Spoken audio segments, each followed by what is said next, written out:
Hello guys, আসসালামু আলাইকুম। আশা করি সবাই ভালো আছেন। আজ যে ওষুধটি নিয়ে আলোচনা করব সেটার নাম হচ্ছে বব কেয়ার ক্রিম।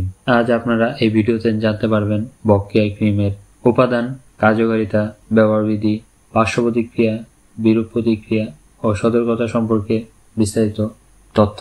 তাই ভিডিওটি না টেনে সম্পূর্ণ দেখার অনুরোধ রইল। যারা এখনো আমাদের চ্যানেলটি সাবস্ক্রাইব করেননি, please subscribe, like, comment, share. আর যারা ইতিমধ্যে চ্যানেলটি সাবস্ক্রাইব করেছেন তাদেরকে অসংখ্য ধন্যবাদ। বব কেয়ার ক্রিমের উপাদান: প্রতি 20 গ্রাম অয়েন্টমেন্টে এই সক্রিয় উপাদান রয়েছে ডালিমের ফুল, ডালিম গাছের পাতা, ডালিম গাছের ছাল, কাঁচা ডালিম, জলপাই তেল। বব কেয়ার ক্রিমের কার্যকারিতা: স্তন ঝুলে পড়া, স্তন বড় করে, স্তন টাইট করে, স্তন সুন্দর করে।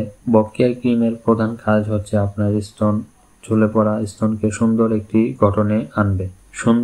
গঠনে আনতে এটি বিশেষ কার্যকর। বব কেয়ার ক্রিমের ব্যবহারবিধি: স্তনে প্রয়োজন মতো পরিমাণে মালিশ করতে হবে অথবা চিকিৎসকের পরামর্শ অনুযায়ী ব্যবহার্য। পার্শ্ব প্রতিক্রিয়া: কোম্পানি কোনো পার্শ্ব প্রতিক্রিয়া বা অন্য ঔষধের সাথে মিশ্র প্রতিক্রিয়া পরিলক্ষিত হয় না বলেছেন তারা। পার্শ্ব প্রতিক্রিয়া: কোনো পার্শ্ব প্রতিক্রিয়া বা অন্য ঔষধের সাথে মিশ্র প্রতিক্রিয়া পরিলক্ষিত হয় না। বিরূপ প্রতিক্রিয়া: ইউনানি ওষুধ রোগন জিনাত এ তেমন কোনো বিরূপ প্রতিক্রিয়া জানা যায়নি। গর্ভাবস্থায় ও স্তনদানকালে ব্যবহার: ইউনানি ঔষধ বব কেয়ার অয়েন্টমেন্ট গর্ভবতী ও স্তনদানকালীন সময়ে ব্যবহার করা থেকে বিরত থাকা উচিত। ধন্যবাদ।